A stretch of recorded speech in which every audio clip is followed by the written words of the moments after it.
So this is February 27th, 2023. Finally getting back to working on this.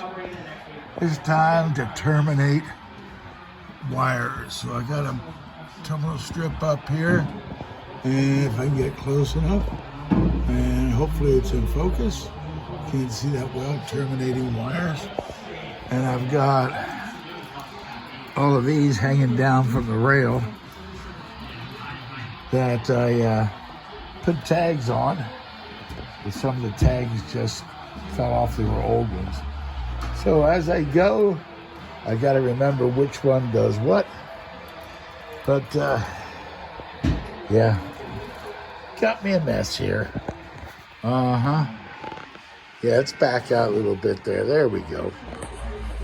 So yeah, see what I'm up against right now. So I'm gonna load that with terminals, and likewise, I'm working on the east end, and we will get there eventually. But one wire at a time. Now it's time to terminate them instead of the mess I had. So that's an update for Cador's Valley Traction Company Extension right here at the York Miniature Railroad Club. Y'all take care. Have a good one.